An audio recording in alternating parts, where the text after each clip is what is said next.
할렐루야. 네, 우리 앞뒤 좌우에 계신 분들과 함께 인사하겠습니다. 은혜와 평강이 넘칠지어다. 네. 또 인사하겠습니다. 이제 이번에는 정말 인사하지 않은 분들과 인사해야 합니다. 자, 이렇게 인사하겠습니다. 사랑하고 축복합니다. 네.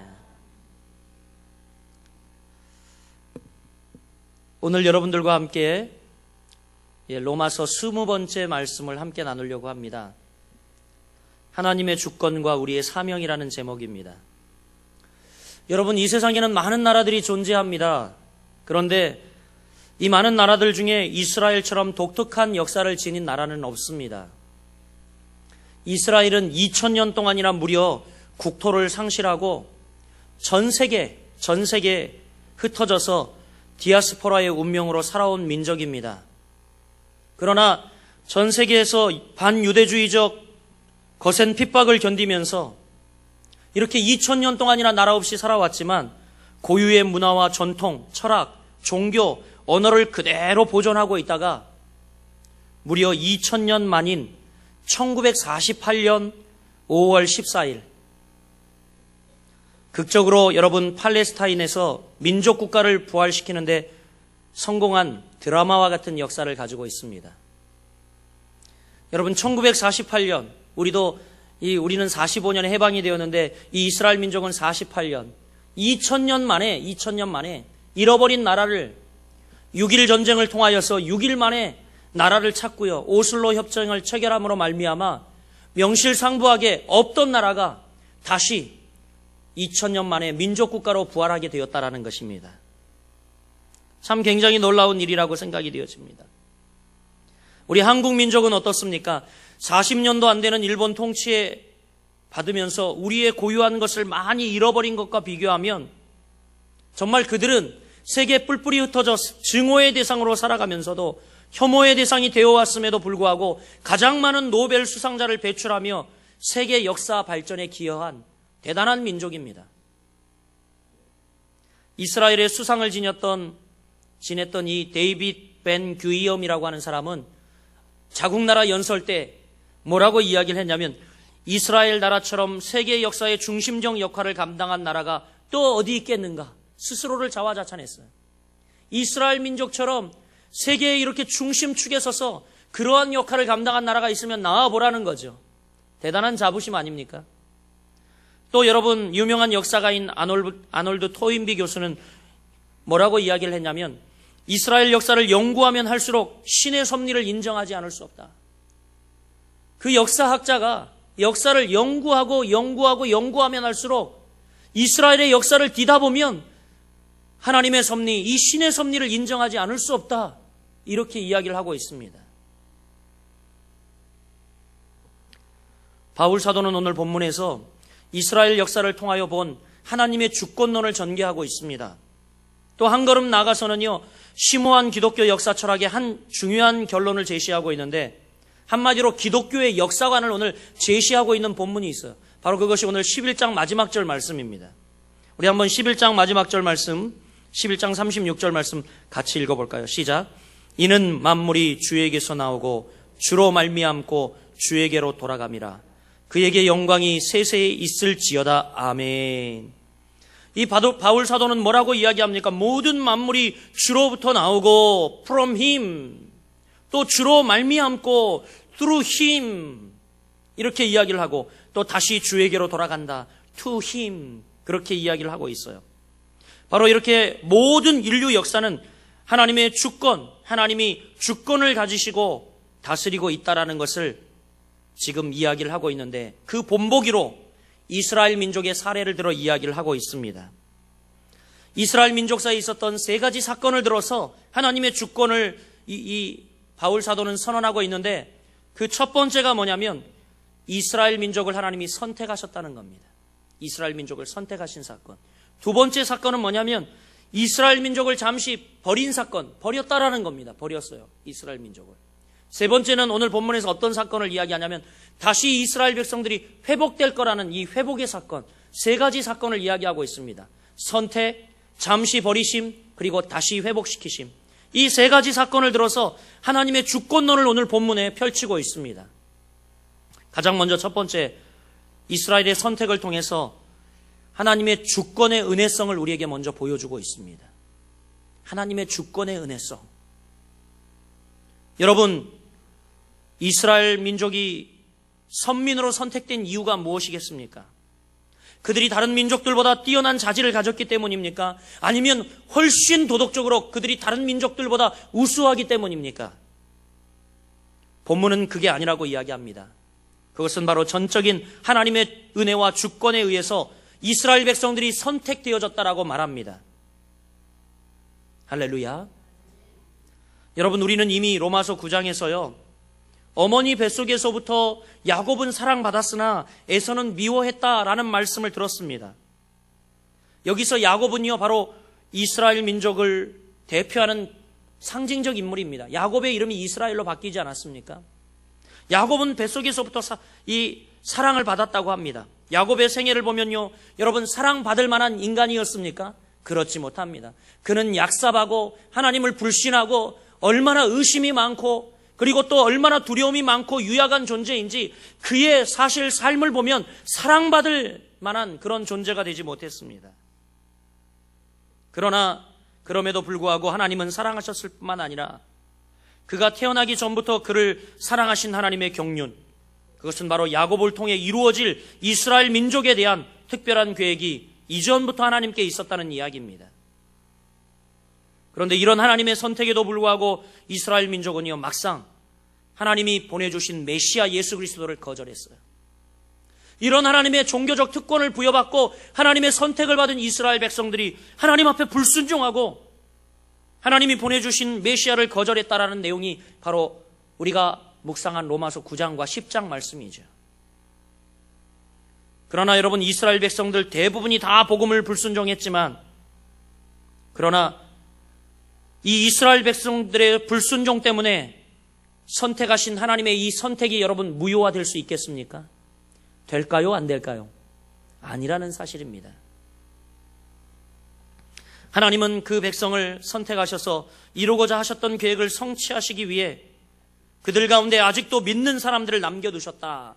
우리가 그래서 지난주 렘넌트, 남은 자들에 대해서 이야기를 나누지 않았습니까? 바울도 그 중에 한 사람이었습니다. 모두 유대인들이 다 하나님을 버리고 떠났어요. 그러나 바울, 그는 다메섹 도상에서 하나님을 만나고 참 하나님을 만나고 하나님께로 돌아왔다라는 사실입니다. 엘리야 시대는 어땠습니까? 엘리야 시대에 바알에 무릎 꿇지 아니한 7,000명을 하나님께서 남겨두셨던 것처럼 오늘 본문에도 언급되고 있지 않습니까? 초반부에 언급되고 있죠. 그 시대에도 엘리야 선지자는 하나님 앞에 찡찡거립니다. 하나님, 나만 남았습니다 라고 이야기할 때 하나님이 뭐라고 이야기합니까? 아니다, 내가 7,000을 남겨두었다. 아직도 믿음의 사람들을 이스라엘 백성들 가운데 남겨두셔서 하나님이 하시고자 하는 일들을 지금도 하고 계신다는 것이 본문의 선언입니다. 그런데 여러분, 이 남은 자들이 믿음의 백성으로 남아 하나님께 쓰임받을 수 있었던 이유가 뭡니까? 그 이유가 뭐예요? 하나님이 왜 이들을 선택하셨냐 이거죠. 왜 그 남은 자들조차도 하나님이 남겨주셨느냐라는 거죠. 그것은 그들이 특별한 사람들이 아니었고 오직 하나님의 은혜에 의해서 택하심을 받았기 때문이라, 이 사실입니다. 그 사실이 5절과 6절 기록되어 있는데 우리 같이 11장 5절 6절 같이 읽어보겠습니다. 시작. 그런즉 이와 같이 지금도 은혜로 택하심을 따라 남은 자가 있느니라. 만일 은혜로 된 것이면 행위로 말미암지 않으니 그렇지 않으면 은혜가 은혜되지 못하느니라. 아멘. 여러분, 로마서 11장을 한마디로 요약하면 이스라엘 민족이 하나님께 쓰임받는 민족으로 아직도 존재하는 그 이유는 하나님의 주권적인 선택이라는 겁니다. 그리고 또 하나님이 주신 은혜 때문이라는 겁니다. 은혜가 은혜 되게 하기 위해서 그들을 남겨두셨다라고 하나님은 말씀하고 있습니다. 여러분, 이것이 비단 이스라엘 민족에게만 적용되는 말씀일까요? 오늘 우리가 지금 하나님 앞에 나와 예배드리고 찬양드리고 지금 어떤 이들은 주님께 이렇게 쓰임받고 있는 이 이유가 여러분 무엇이라고 생각되어집니까? 다른 믿지 않는 사람들보다 우리가 더 나은 점이 있어서 그렇게 생각하십니까? 여러분, 우리는 항시 저 밖에 있는 저 세상의 믿음에 믿지 않는 영혼들을 향하여 뭐라고 이야기합니까? 우리보다 하등하다고 생각합니다. 천만의 말씀입니다. 여러분, 우리가 저들보다 나아 하나님이 우리를 구원하셨습니까? 아니라는 거예요. 아니라는 겁니다. 그것은 하나님의 절대 주권, 섭리 아래서 우리를 선택하여 주신 것이고 하나님의 전적인 은혜로 우리를 불러주셨다는 사실입니다. 여러분, 지금 여러분들이 하나님께 쓰임받고 있다면 감사하시길 바랍니다. 그것은 하나님의 은혜예요. 사도 바울의 고백처럼 나의 나된 것은 모든 것이 하나님의 은혜임을 여러분 믿으시길 바랍니다. 여러분이 머리가 비상해서 잘나서 남들보다 더 도덕적으로 살기 때문에 하나님이 여러분을 선택하신 것 아닙니다. 이스라엘 민족을 하나님이 선택하신 이유가 하나님의 절대 주권을 가지고 은혜로 선택하셨듯이 오늘 여러분 이렇게 우리를 선택하신 하나님은 하나님의 주권 가운데 우리에게 은혜를 보여주시고 있는 것입니다. 오늘도 여러분 하나님께서 여러분을 불러주신 것 이 자체로도 오늘 이 예배 드리면서 감격하고 하나님께 감사하고 여러분 늘 눈물 흘릴 수 있는 여러분들이 되셔야 할 줄 믿습니다. 두 번째로 여러분, 첫 번째는 이렇게 선택을 통해서 하나님의 주권의 은혜성을 보여줬는데 두 번째 오늘 본문에서는요, 이스라엘 백성의 버림 사건을 또 보여줍니다. 이 버림 사건을 통해서는 하나님이 하나님의 주권의 바로 섭리성을 우리에게 보여주고 있습니다. 하나님 주권의 섭리성. 여러분 잘 이해되지 않지 않습니까? 왜 도대체 하나님께서는 이스라엘 백성들을 선택해놓고 대부분의 이스라엘 백성들이 불신앙의 자리에 있도록 그대로 허용하시는 것일까? 결론부터 말씀드릴까요? 결론부터 말씀드리면 그것은 바로 이방인들의 구원의 기회가 되기 위해서다라고 이야기를 하고 있습니다. 11절 말씀 우리 같이 한번 읽어보겠습니다. 11절입니다. 11절 시작. 그러므로 내가 말하노니 그들이 넘어지기까지 실족하였느냐? 그럴 수 없느니라. 그들이 넘어짐으로 구원이 이방인에게 이르러 이스라엘에게로 시기가 나게 함이니라. 아멘. 이스라엘 백성이 불신앙과 불신종으로 하나님 앞에 넘어졌기 때문에 구원이 이방인에게 도달하여 이스라엘 민족들로 시기 나게 하셨다고 지금 말씀하고 있어요. 좀 쉽게 이야기해 볼까요? 여러분, 우리가 축구 경기를 하는데 축구 경기 중에 하나님께서 이 복음이라는 공을 이스라엘 진영에 던져 넣어 주셨습니다. 이스라엘 마당에 집어 던져 넣어 주셨어요. 이 복음을 받아들이면 이스라엘에겐 큰 축복입니다. 그런데 이 이스라엘은 어떻습니까? 이 복음의 공을 거절하고 공을 뻥 차버렸어요. 딴 데로 뻥 차버렸습니다. 그랬더니 이 복음의 공이 이방인에게로 가서 전 세계로 돌아다니게 되었습니다. 이 복음을 받은 민족마다 구원과 축복을 경험하고 나라가 달라지고 사회가 변합니다. 그렇지요, 여러분. 우리나라도 복음을 받아들인 지 100년 만에 여러분 정말 놀랍게도 2000배 이상 성장한 나라가 우리나라밖에 없대요. 놀랍지 않습니까, 여러분? 놀라운 일입니다. 이렇게 복음을 받아들인 나라, 잘 되고 흥왕하게 되고 하나님의 복을 누리게 되자 이스라엘 민족들이 시기가 났습니다.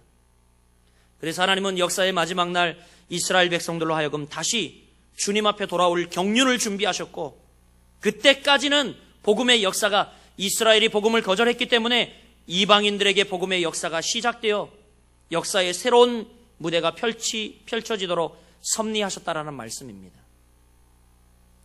사랑하는 여러분, 여기서 우리가 선택의 교리에 대한 새로운 통찰력을 얻어야 해요. 하나님께서 이스라엘 백성을 많은 민족 가운데 선택하셨다는 사실이 다른 이방인들을 버리셨다라는 의미가 아닙니다, 여러분. 그렇게 오해하시면 안 돼요. 여러분, 하나님이 여러분을 선택하셨다는 것이 바로 저 모든 세상 사람들을 다 버렸다, 유기했다라는 의미가 아닙니다. 그런 오해에 빠지면 안 돼요. 여러분, 흔히 우리는 그런 오해에 빠집니다. 하나님께서는 이스라엘 백성을 먼저 선택하신 이유가 뭡니까? 그것은 이스라엘만 구원하려 함이 아니라 먼저 된 이스라엘을 통해서 저 이방인들을 구원하기 위한 섭리가 숨겨져 있었다는 사실입니다. 그러나 이 이스라엘 민족은 어떻습니까? 복음을 거절하고 또한 선민된 축복을 이웃나라에게 나눠주지도 않고 자기들만의 특권으로 누리려고 했습니다. 이것이 바로 이스라엘이 하나님께 버림받게 되는 과정입니다. 우리는 이 말씀을 들으며 정신 바짝 차려야 합니다. 여러분, 복음의 공이 우리에게 왔어요. 우리 거룩한 빛 성광교회에 왔습니다. 하나님이 이 지역의 구원선으로 우리 교회를 세워주셨어요. 이 민족의 등불이 되도록 우리 교회를 세워줬어요. 여러분, 우리끼리 끼리끼리 짝짝꿍하고 우리끼리 정말 여러분이 드려진 헌금 가지고 즐겨 먹고 마시고 놀면요, 하나님이 우리 교회를 떠나십니다. 이 민족을 유기하고 버리세요. 여러분, 오늘날 한국 교회의 비극을 보십시오. 그들이 이제 한국 교회가 비대해지고 성장해지면서 복음을 전하지 않았어요. 복음의 야성을 잃어버리고요, 저 사회에서 짊어져야 할 십자가를 지지 않았습니다. 저들은 다 버림받은 자식들이라고, 저들은 본질적으로 진노의 자녀이기 때문에, 더럽기 때문에 우리와 같이 할 수 없다고 그들을 외면했어요. 그러자 어떻습니까? 이제 교회가 외면받고 있습니다. 철저히 버림을 당하고 있습니다. 여러분, 우리가 가야 할 곳이 어디입니까? 우리가 가야 할 곳은 세상입니다. 세상이에요, 여러분. 착각하지 마세요. 우리끼리 교제하고 우리끼리 놀고 우리끼리 좋고 우리끼리 예배하고 복음의 충만한 영광을 우리끼리 누리는 것, 하나님은 그것을 위해서 교회를 세우지 않았어요. 여러분을 하나님이 선택해 부르지 않으셨다라는 겁니다. 우리가 이 사실을 잃어버리면 안 돼요, 여러분. 이를 이스라엘 백성들은 그것을 잃어버렸어요. 이방인들을 바라보면서 저들은 바로 지옥의 땔감으로 생각했어요. 우리는 선택받았기 때문에 너희들은 다 지옥의 땔감이다, 너희들은 다 버림받은 자녀라 생각을 했어요. 그러나 여러분, 이스라엘의 버림으로 하나님의 역사가 끝났습니까? 아닙니다. 오히려 이방인들의 구원 기회가 열려졌다라는 사실입니다. 여러분, 얼마나 신기한 하나님의 섭리입니까? 이스라엘의 버림을 통하여 우리는 하나님의 너무 신비한 섭리를, 하나님의 주권적 섭리를 발견합니다. 이스라엘이 복음을 거절하자 이제 이방인들에게 구원의 기회가 제공되었어요. 이스라엘이 받아야 할 놀라운 축복을 이방인들이 누리게 되었습니다. 여러분, 11장에서 바울 사도는 이 사건을 바로 참 감람나무의 비유를 통해서 말합니다. 17절 보면 참 감람나무 가지가 꺾여져 버렸습니다. 그러자 그 꺾여진 가지에 돌 감람나무를 붙였어요. 그러자 참 감람나무에서 올라오는 수분과 양분을 받아 여러분, 이 돌 감람나무가 가지를 뻗기 시작합니다. 여기서 꺾여진 참 감람나무 가지는요, 불순종한 이스라엘 백성들을 이야기합니다. 그리고 또 그 꺾여진 자리에 접붙임을 받은 돌 감람나무는 바로 이방인들을 가리킵니다. 하나님께서는 이스라엘이 거절한 복음을 이방인에게 받을 수 있는 기회를 베풀어 주셨습니다. 그래서 아브라함과 이삭과 야곱에게 약속된 놀라운 축복을, 이것이 전 이방인에게 받게 되는 수요의 혜택을 주셨다는 사실입니다. 이제 그래서 여러분, 대한민국 사람, 일본 사람, 전 세계 민족들이 이 복음을 받게 되었고요, 복음이 전 이방인들에게 전해지게 되었습니다. 그러므로 여러분, 이스라엘이 이 복음을 거절한 사실이 세계의 역사에 암묵적으로 볼 때는요, 결코 실패가 아닙니다. 우리 하나님은요, 역사를 주관하시며 결코 실패하시는 법이 없기 때문이죠. 전 세계에 흩어져 있는 열방 그들에게 복음을 전하는 기회가 되었습니다. 얼마나 놀라운 섭리입니까? 이스라엘의 버림 사건을 통해서 우리는 하나님의 주권적 섭리를 바라볼 수가 있습니다. 여러분 개인 인생도 그렇습니다. 때로는 내가 유기된 것 같고 버려진 것 같고 어려운 시험, 난관을 만나지만 여러분, 이것이 하나님의 축복입니까? 저주입니까? 축복이라는 사실, 하나님의 전략과 하나님의 모략이 숨어 있다는 사실입니다. 이스라엘의 유기, 버려짐도 마찬가지였어요. 그들을 하나님이 일시적으로 버렸으나 그 버려짐을 통하여 이방인 모두에게 복음이 전하여지게 되는 놀라운 하나님의 이 섭리, 모략이 숨어 있었다는 사실입니다. 그리하여 그 복음의 수혜 혜택을 우리도 받게 되었어요. 우리 하나님은 이렇게 당신의 절대 주권을 가지고 역사를 주관해 가시는, 그분은 정말 선하신 분, 그분은 정말 놀라우신 분이라는 사실입니다. 할렐루야, 할렐루야. 이제 마지막 사건으로 이스라엘 백성의 선택을 통해서 하나님은요, 하나님의 은혜를 보여줬죠. 하나님의 주권의 은혜. 또 일시적으로 이스라엘 백성들의 버림의 사건을 통하여 하나님의 주권적 섭리를 보여주셨습니다. 이제 마지막으로 여러분, 이스라엘 백성들을 회복하는 사건을 통해서 하나님이 하나님의 주권의 신실성을 보여주고 있습니다. 할렐루야. 우리 하나님은 시건치 아니하시는 분이죠. 하나님은 아브라함을 부르실 때 그 백성을 쓰시겠다는 언약을 했습니다. 그러나 지금 이스라엘은 어떻습니까? 영원히 버림받은 상태, 그 속에 계속 있다면 그 약속이 무효화될 수밖에 없지 않겠습니까? 그런데 우리 하나님은 절대 그런 분이 아니라는 겁니다. 그럴 수 없다라는 선언으로 오늘 본문 1절이 시작되고 있지 않습니까? 여러분, 오늘 1절 말씀, 11장 1절 말씀 보십시오. 그러므로 내가 말하노니 하나님이 자기 백성을 버리셨느냐? 그럴 수 없느니라. 나도 이스라엘이니요. 여기서 나도는 사도 바울을 이야기합니다. 나 바울도 이스라엘이니요. 아브라함 씨에서 난 자요. 베냐민 지파라. 이렇게 이야기를 하고 있는 거예요. 하나님이 어떻게 자기 백성을 버릴 수 있느냐? 그럴 수 없다라는 거예요. 바울 사도는요, 하나님께서 자기 백성을 영원히 버리실 수 없다라는 증거로 바로 자기 자신을 가리키고 있습니다. 나 봐라, 나 봐. 하나님이 날 버리시지 않지 않느냐? 나를 지금 이렇게 붙들고 사용하지 않느냐? 이스라엘 가운데 렘넌트 남은 자로 너희 모두는 다 버림을 받았을지라도 나는 남아 복음을 전하고 하나님의 귀한 손길에 붙잡혀 지금 사용되고 있지 않느냐?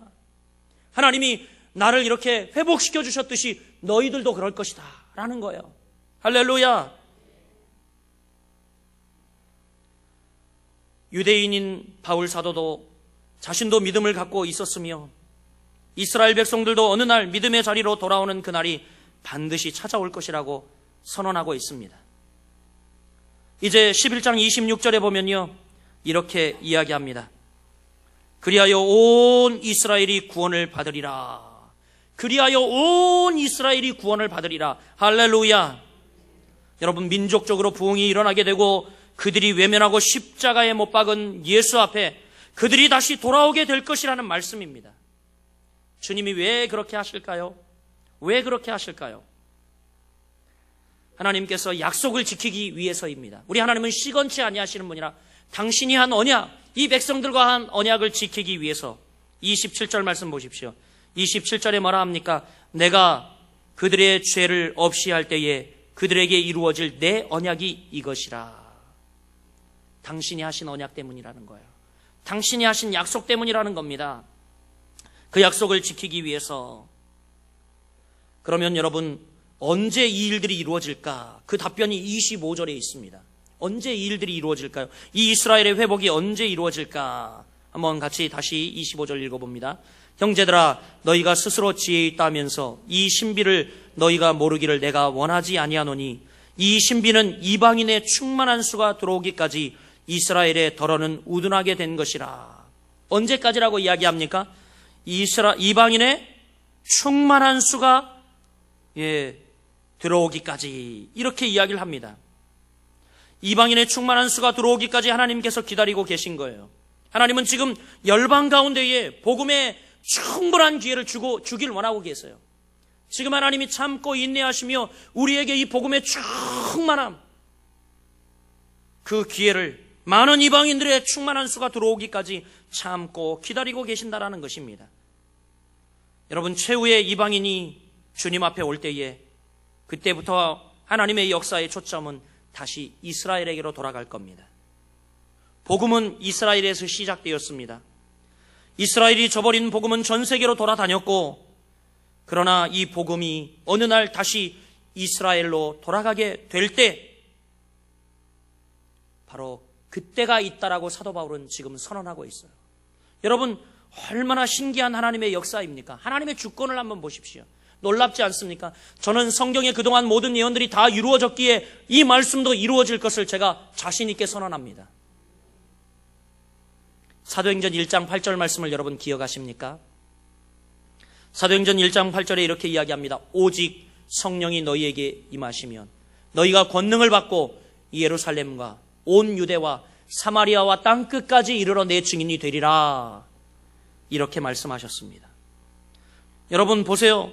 복음이 어디에서 시작됐습니까? 오직 성령이 너희에게 임하시면 너희가 권능을 받고 예루살렘으로 시작이 되었습니다. 이 복음이 유대, 사마리아로 전해졌고, 사도행전 마지막 장에 보면 당시 1세기 전 세계를 지배하고 있던 로마의 수도, 당시 1세기 전 세계를 지배하고 있던 그 중심지인 로마까지 여러분 복음이 전해지는 역사가 있었습니다. 로마로 들어온 복음은 어땠습니까? 다시 게르만 민족에게로, 그리고 앵글로 색슨족에게, 그리고 또한 전 세계로 돌아다니기 시작했습니다. 그리고 수많은 이방인들을 구원했어요. 이제 최후의 이방인이 주님 앞에 돌아올 때에, 그리고 이방인을 향한 하나님의 충분한 기회가 주어진 후에 역사의 마지막 문이 닫히기 시작할 때에 복음의 최후의 부흥은 다시 이스라엘에게 일어날 것입니다. 여러분, 이 놀라운 사실을 바라보던 사도 바울은요, 이스라엘의 역사를 바라보면서 하나님의 역사에 대한 주권론을 뭐라고 이야기합니까? 36절 이야기하고 있죠. 이는 만물이 주에게서 나오고 주로 말미암고 주에게로 돌아감이라. 그에게 영광이 세세에 있을지어다. 아멘. 여러분, 이렇게 사도 바울은 고백을 하고 있어요. 마태복음 24장 14절에도 보면 말세의 징조에 대해서 뭐라고 이야기합니까? 복음이 만국에 전파된 후에 그때 내가 오리라, 주님이 친히 말씀하셨습니다. 복음이 충분히 온 세계 열방들에게 전해진 후에야 역사의 마지막 끝이 온다라는 이야기죠. 역사의 최후의 드라마는요, 다시 이스라엘 민족 가운데에 부흥이 일어날 때 시작이 된다라는 것입니다. 여러분, 아직도 지구상에 가장 복음을 받아들이지 않고 있는 민족이 두 민족이 있는데, 두 족속을 꼽는데, 하나는 모슬렘, 그리고 또 하나는 어디겠습니까? 이스라엘 민족입니다. 이스라엘 민족이 지금 가장 전 세계에서 복음을 받아들이지 않고 있대요. 그런데 놀라운 사실은요, 이 이스라엘 민족 가운데 최근 심상치 않는 부흥의 징조들이 일어나고 있습니다. 그 어느 때보다도 많은 유대인들이 주님 앞에 돌아오고 있어요. 그래서 그들이 메시아닉 주라고 하는 교회를 세워서 그들이 모여서 이제 예배하고 찬양합니다. 그들이 유대교를 떠나면 핍박을 받고 공격을 받는데도 불구하고 메시아닉 주들이 이제 모여서 예배하고 하나님 앞에 돌아오고 있어요. 사도 바울처럼 말이죠. 돌아오고 있습니다. 심상치 않은 징조라고 생각이 되어집니다. 그리고 유대인 전도단체들이 급속히 늘어가고 있습니다. 팔레스타인에서는요, 계속적인 유대인들의 핍박 속에서도 많은 유대인들이 복음을 향하여 돌아오고 있다는 소식이 들려지고 있어요. 저하고 같이 잘 알고 지내던 대전에서 사역하던 한 형제, 평신도인데 얼마 전에 저에게 목사님 저 이스라엘로 들어갑니다. 그리고 온 가족을 이끌고 이스라엘로 들어갔어요. 왜? 그랬더니 제가 이제 성경을 쭉 묵상하다 보니까 마지막 복음이 흥왕케 되면 주께서 오시겠다고 한 곳이 바로 이스라엘입니다. 그곳에 가서 내가 정말 죽을지라도 복음을 전하겠습니다 하고 그리로 들어갔어요. Back to the Jerusalem. 이제 다시 예루살렘으로 복음이 들어가게 될 때에, 복음이 흥하게 될 때에, 그때에 이제 인류의 마지막이 온다라는 거죠. 사랑하는 여러분, 저는 역사의 마지막 때가 가까이 오고 있다고 믿습니다. 이스라엘의 회복을 예언하면서 이 회복 속에서 볼 수 있는 하나님의 주권의 신실성을 여러분 한번 보시길 바랍니다. 이런 이스라엘의 역사를 바라보면서 이방인인 우리들은 어떤 교훈을 얻어야 할까요? 우리는 이스라엘 민족은 아니지만 오늘 우리에게 보여준 이 이스라엘 민족의 역사를 지켜보면서 이렇게 살라고 오늘 본문은 두 가지로 교훈을 하고 있습니다. 첫째, 한번 따라해 봅시다. 하나님을 바로 믿자. 이런 교훈을 우리에게 주고 있어요. 하나님을 바로 믿자라는 겁니다, 여러분. 옛날 이스라엘 백성들이 하나님을 믿느냐라고 물으면, 믿었느냐라고 물어보면 한결같이 믿었다라고 이야기할 것입니다. 그런데 중요한 것은 그러면서도 하나님께서 보내어주신 메시아이신 예수 그리스도는, 구원자이신 예수 그리스도는 그들이 믿지 않았다라는 것입니다. 오늘날 우리도 교회를 출입하면서 하나님께 뭐라고 기도합니까? 하나님 복 주세요, 복. 하나님 복 주세요, 복. 우리 가족에게 복을 주시고, 사업에 복을 주시고, 자녀에 복을 주시고, 기업에 복을 주시고, 복보로 복. 그러지 않습니까, 여러분? 그런데 가장 중요한, 죄로부터 우리가 구원되고 새 사람 되기 위해 하나님이 보내주신 메시아신 예수 그리스도에 대한 신앙 고백은 있느냐 말이죠. 그 참복음이 여러분에게 있느냐 말이죠. 행위만 강조하고 여러분 그러면서 과연 진정한 믿음이 우리 가운데 있느냐 말이죠. 중요합니다. 그것이 바로 오늘 옛날 여러분 유대인들과 우리가 너무 비슷한 구조와 모습을 가지고 있다는 것입니다. 여기 넥타이 메고 정장 입고 나와서 뻐젓이 앉아있지만 여러분 마음 가운데 지금 찬양하며 예배하며 주님이 여러분을 구원하신 그 구원에 대한 감격이 있느냐 말입니다. 그저 나를 위안하고 나에게 복 주시는 그 주님 앞에 엎드려 그저 주님 복입니다, 복, 이러고 있지는 않습니까? 여러분 지금 사도 바울이 지금 선언하고 있는 이 하나님의 주권에 대한 음성을 들으며 우리는 과연 우리가 하나님을 바로 믿고 있는지 돌아봐야 할 줄 믿습니다. 그들이 버림받은 것은요, 구원에 대한 가장 중요한 믿음이 없었기 때문이에요. 다른 게 아니었어요. 다른 게 아니었어요. 이 유대인들이, 이스라엘 백성들이 버림받은 이유가 뭡니까? 메시아 예수 그리스도께서 너희를 와서 구원하실 거라는 그 구원의 본질적인 믿음이 그들에게 없었다는 것입니다. 여러분, 오늘 20절과 21절 말씀 뭐라고 이야기합니까? 20절과 21절 말씀. 옳도다. 그들이 믿지 아니함으로 꺾이고 너는 믿음으로 섰느니라.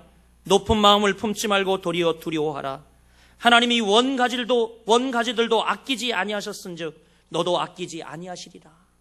그래, 남은 자들 내가 남겨두긴 하는데 조심해. 내가 원가지도 꺾어버렸는데 남은 가지조차, 젖붙임 돌 감람나무 가지조차 내가 꺾지 않을 수 있겠느냐라는 거예요. 정신 차리라는 겁니다. 정신 차리라는 겁니다. 너희들도 유대인들처럼 그런 행위와 형식적인 믿음을 가지고 있다가 꺾인다는 신랄한 경고를 주의하여 들으시길 바랍니다. 원가지였던 이스라엘, 메시아를 향한 구원신앙을 갖지 못했을 때 단호히 그들을 꺾어버리셨던 하나님께서 여러분, 돌 감람나무라고 꺾지 않으실까요? 우리는 복음으로 돌아가야 합니다. 여러분, 복음이 결론이 되게 해야 하고 복음이 여러분 진리가 되게 해야 합니다. 우리 옆 사람에게 한번 이야기합시다. 제대로 믿읍시다. 제대로 믿읍시다. 여러분, 충계대 신방 가운데 있습니다. 신방을 하면서도 단순히 목사가 가서 여러분 가정에 복이나 비는 사람으로 여러분 오해하지 마시길 바랍니다. 여러분 가정에 과연 중심에 예수 그리스도가 있으신가?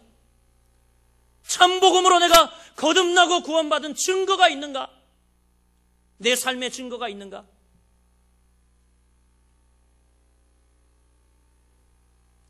나의 욕망과 나의 편의를 위해 예수를 믿고 있지는 않는가? 나의 이기적인 욕심과 욕망을 위해서 하나님을 믿지만 나의 변화와 나를 변화시켜 쓰시려고 하는 하나님의 사람이 되기 위해 내가 예수는 과연 믿고 있는가? 여러분, 우리가 돌아보자 말씀입니다. 예수님을 여러분의 구주와 주님으로 신뢰하는 여러분 되시길 축원합니다. 마지막으로는요, 여러분, 이 본문을 통하여 우리에게 교훈하고 있는 것은 뭐냐면 하나님을 찬양하라라는 것입니다. 하나님을 찬양하는 삶, 이것을 우리가 배워야 합니다. 역사를 영어로 뭐라고 합니까? 히스토리라고 합니다. 히스토리. 이것은요, 두 단어가 합성되었어요. 히스와 스토리.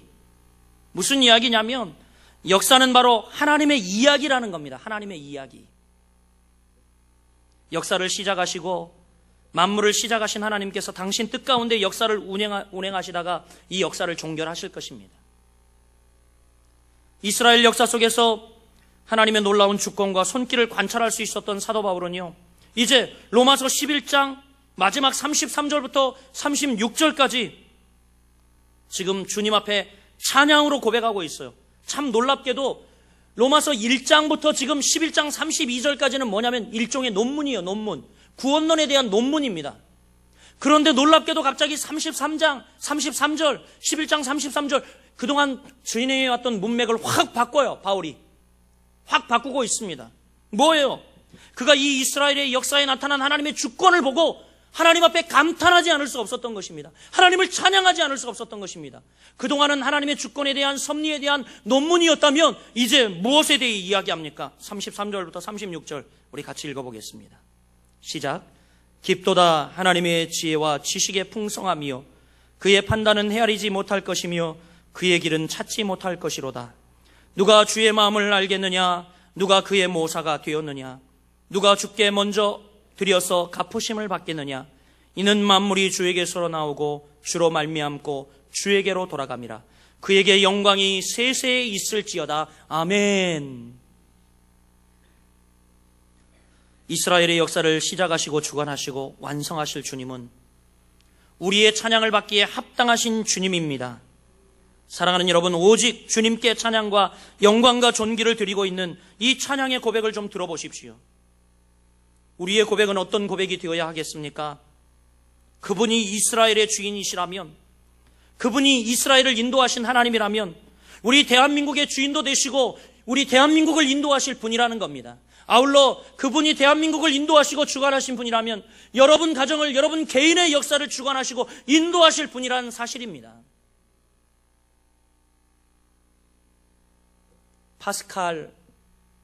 파스칼은 이 팡세라고 하는 작품에서 말하기를 이렇게 이야기합니다. 아브라함의 하나님, 이삭의 하나님, 이스라엘의 하나님, 이렇게 내가 고백하다가 그가 나의 하나님이라고 고백하는 그 순간 나는 울고 말았다. 이렇게 이야기를 합니다. 여러분, 이 이스라엘의 하나님입니까? 이 하나님이 여러분 야곱의 하나님입니까? 여러분, 이 하나님이 누구의 하나님입니까? 아브라함의 하나님만 됩니까? 여러분, 착각하지 마세요. 이 하나님은 나의 하나님이십니다. 할렐루야. 나의 하나님이세요. 나의 하나님.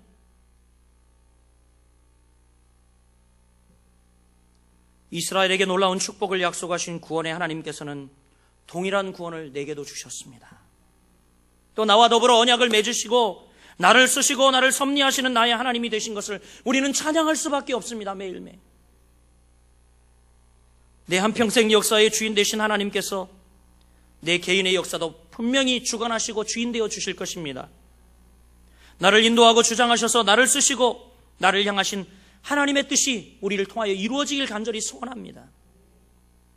그 하나님 앞에 우리는 찬양과 권세와 영광밖에 돌릴 것이 없는 미약한 존재들임을 여러분 믿으시고, 오늘도 하나님의 주권적 섭리 아래, 하나님의 주권적 은혜 아래 바로 우리가 신앙을 고백하며 이 하나님을 우리가 바로 믿고 찬양하는 아름다운 삶이 되시기를 주님의 이름으로 축원드립니다.